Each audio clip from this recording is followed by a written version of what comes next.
This is the case of Emily and Mark Wilson, the family everyone thought was perfect. Behind their spotless home on Brookfield Lane, investigators uncovered a secret no one was prepared for.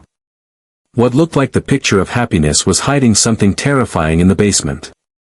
If you enjoy deep dives into chilling true crime stories, make sure you subscribe to the channel and stay active. You won't want to miss the next case we uncover. Brookfield Lane looked like the kind of street where nothing bad could ever happen. Every house was neatly lined with trimmed hedges, white fences, and the faint smell of fresh paint after a weekend of home projects. Children rode their bikes in circles until the sun went down, and neighbors waved to each other as if they were all part of one big family. But there was one house that always stood out just a little more than the rest, the Wilsons' home. Perfectly painted shutters, a garden that bloomed in every season, and a driveway that never seemed to have a spot of dirt. To anyone passing by, it looked like the picture of suburban comfort. The Wilsons themselves only added to the illusion. Mark, the father, was known for his polite greetings and steady job. Emily, his wife, was admired for her warm smile and well-kept appearance. Their two children were always dressed neatly and seen walking hand in hand with their parents to school events. It was the kind of family others pointed to when describing stability, success, and happiness. What no one realized was how carefully that image was maintained. The curtains in the Wilson home were always drawn tighter than anyone noticed. Even during bright summer days, little light escaped from behind those heavy fabrics. When neighbors asked why, Emily would laugh and say it was to keep the furniture from fading. The explanation was simple, believable, and no one questioned it. The Wilsons attended community gatherings but never stayed too long. They shared just enough of their lives to seem open, yet always kept a distance that people chalked up to privacy. The truth was that privacy was not a preference, it was a shield. At night, while the rest of Brookfield Lane slept peacefully, small details slipped through the cracks. A faint humming noise could sometimes be heard from the Wilsons' basement, like machinery running when no one should have been working. Porch lights flickered on and off at odd hours, though the family never stepped outside. On rare occasions, Emily was seen looking out from an upstairs window for long stretches of time, her face blank and distant, until she suddenly disappeared behind the curtains. It was subtle enough to ignore, easy enough to explain away, and that's exactly what the neighborhood did. The Wilsons' home had become a stage, and every smile, every wave, and every holiday decoration was part of a performance meant to keep people from looking too closely.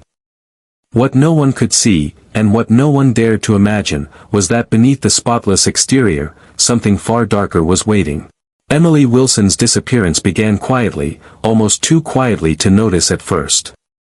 It started with small absences, missing a morning walk she never skipped, forgetting to collect a package from the porch, not answering her phone when neighbors tried to call. At first, everyone assumed she had gone to visit family or taken a short trip. After all, nothing bad ever seemed to happen on Brookfield Lane. But as the days stretched on, that silence around the Wilson home began to feel heavier. Her car was still in the driveway, untouched, as though it hadn't moved in weeks. Inside the house, her purse sat neatly on the kitchen counter, her keys placed beside it, as if she intended to step out for just a moment and return. She never did. When police were finally called, they entered the Wilson home expecting to find an answer hidden somewhere in the details. The house itself seemed too perfect, too staged. Not a cushion was out of place, not a single dish sat in the sink. Yet there was no trace of Emily's departure, no packed bags, no travel plans, no credit card activity. It was as if she had simply vanished into thin air. Investigators searched the neighborhood, canvassing every yard and asking every neighbor what they had seen. Most had noticed nothing unusual.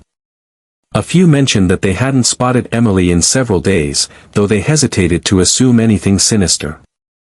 What unsettled detectives most was the lack of struggle. Doors and windows were locked, nothing was broken, and the security system showed no forced entry. The absence of violence suggested that if Emily had left, it was by choice, or that she had been taken by someone she trusted enough to let inside.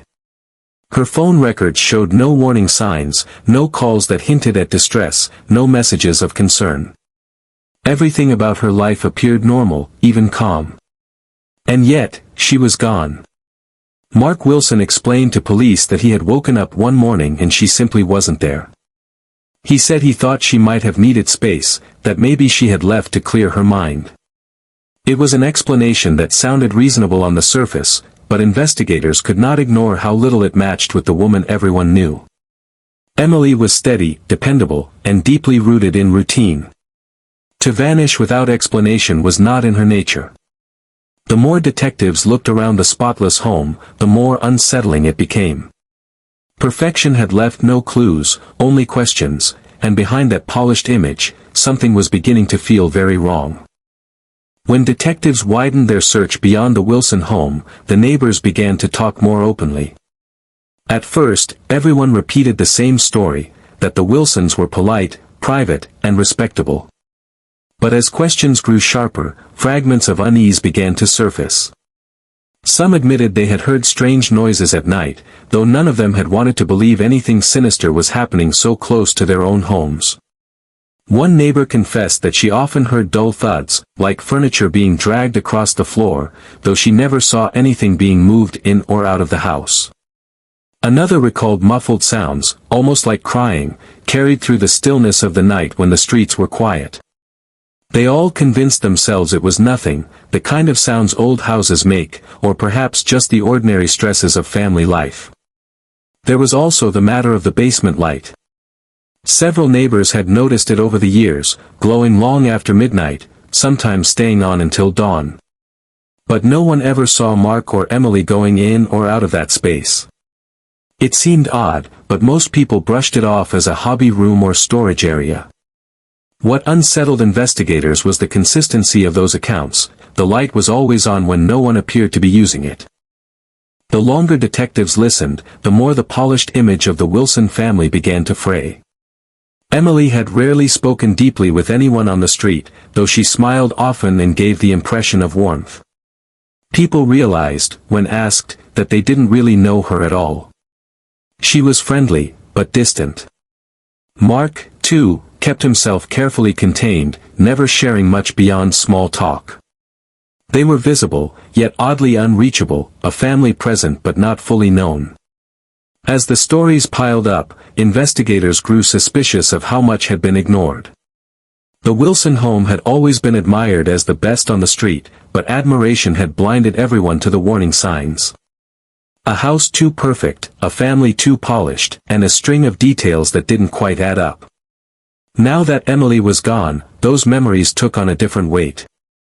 What once seemed harmless quirks now felt like pieces of a puzzle no one had dared to solve. Behind the carefully closed doors of the Wilson home, something had been happening for years, and the neighbors had been hearing its faint echoes without ever realizing the danger that lived just steps away. When investigators finally gained access to search the Wilson property thoroughly, their attention turned to the basement. It had been mentioned too many times by neighbors to ignore, and something about the perfectly maintained upstairs rooms made detectives uneasy. The basement door itself was unremarkable, painted white like the rest of the trim, but once opened it revealed a set of steps that seemed oddly darker than they should have been, as if the space below swallowed light. At first glance, the basement looked ordinary, boxes stacked neatly, shelves lined with tools, and everything labeled with careful handwriting. Yet one section of the wall didn't look quite right. The paint was fresher, the measurements slightly off, as though it had been altered recently. A team brought in ground-penetrating radar and discovered irregularities behind that section. When the wall was broken open, what they uncovered stunned everyone. Behind it lay a hidden storage room, sealed away from the rest of the basement.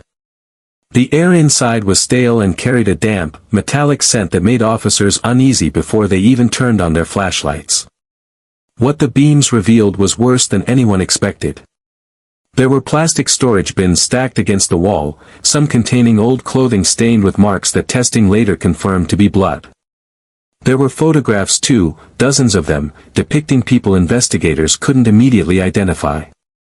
Each photo had been carefully kept, as though catalogued. And then came the most chilling discovery. Toward the back of the room, the floor had been disturbed. A shallow grave was uncovered, and within it lay remains. Emily Wilson's body was identified quickly, but she wasn't alone. The grave contained more than one victim, suggesting that her disappearance was only the latest chapter in a much darker history. The Wilson home, admired for its charm and order, had concealed a secret that reached back years. The discovery shook the investigative team. What had once seemed like an isolated missing persons case had turned into the exposure of something far more sinister. The carefully constructed life upstairs had been nothing more than a disguise for the horror hidden below.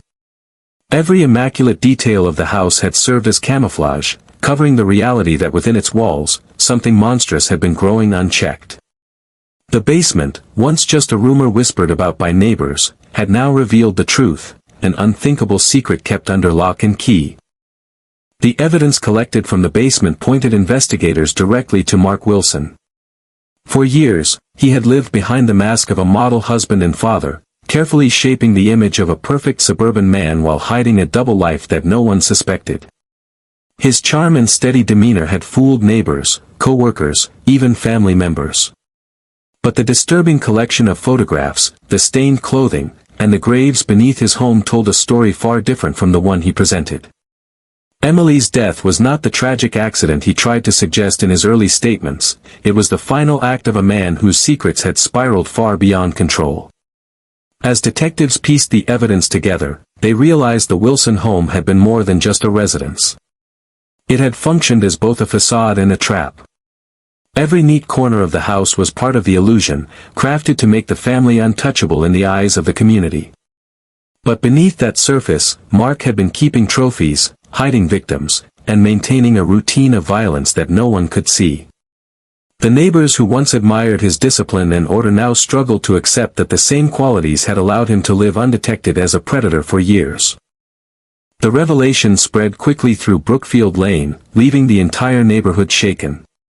People who had once waved at Mark from their driveways or sent their children to play nearby now spoke of him in whispers, haunted by the thought that they had been so close to danger without ever knowing it.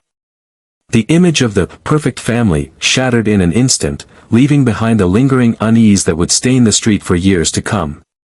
For investigators, the case became a chilling reminder of how easily appearances can mislead. The Wilson home had symbolized everything safe and stable, yet it concealed one of the darkest secrets imaginable. Emily's disappearance had been the turning point, the single event that exposed years of horror hidden in plain sight. Without it, the truth might never have surfaced, and Mark Wilson might have continued his double life unnoticed. Behind the closed doors of the perfect home, investigators had uncovered not only a crime but a warning: the most terrifying monsters are often the ones who appear most ordinary. The story of the Wilsons proved that evil can live quietly among trimmed hedges and white fences, waiting patiently for the mask to finally slip.